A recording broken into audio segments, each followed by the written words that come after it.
મારી અમે રામધામ ચેરિટેબલ ટ્રસ્ટમાંથી આવી છે. મારું નામ નિકુંજ આહિર છે. તમારું નામ શું છે? હર્ષાબેન. હર્ષાબેન.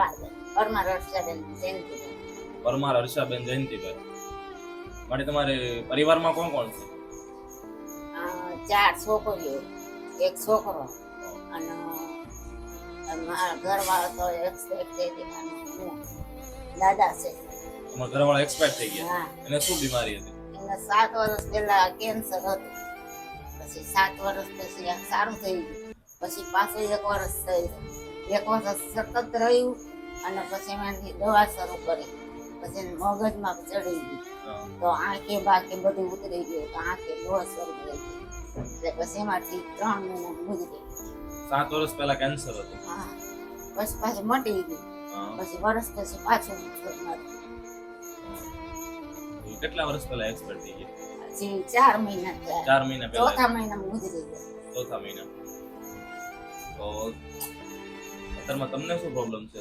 મને અત્યારે હું જમી નથી તમે જમી નથી શકતા અને આ બધું અંદર આવો થઈ ગયું. મારે 1 વર્ષ દવા લેવાની છે. 1 વર્ષ દવા? અને 3 વર્ષ પહેલા ટીબી હતી. ટીબી? હા, ટીબીની દવા શરૂ હતી. અત્યારમાં તમને ટીબી નો રોગ છે? હા, ટીબી નો છે અને બધું ખાય નથી, બધું ભેગું છે.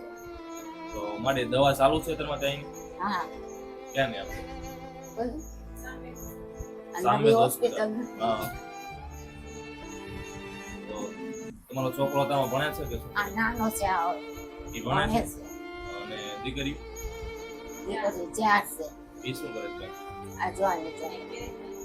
એકના મેરેજ થઈ ગયા, એક કામ જાય અને એક નર્સિંગ નું કરાવ્યું છે. નર્સિંગ? હા. અને એક ભણવા દે છે. તો બેન તમે તમારું ગુજરાન ચાલી રહી છે? હાલે છે. મામાનો સપોર્ટ આવ્યો છે. તમારો ભાઈનો સપોર્ટ હા. સારો છે? કઈ નહીં, મારી તમારા જે મેડિકલ રિપોર્ટ હોય તે તમને આપજો, જેથી કરીને અમે એવા ડોક્ટર પાસે ટીબીના જે નિષ્ણાત હોય એની પાસે બતાવી શકીશું. જો અમારાથી કંઈ પણ હેલ્પ થઈ શકે તો તમારી ચોક્કસથી મદદ કરીશું. અને અત્યારમાં અમે રાશનની અમારાથી બની શકે એટલી હેલ્પ કરશું.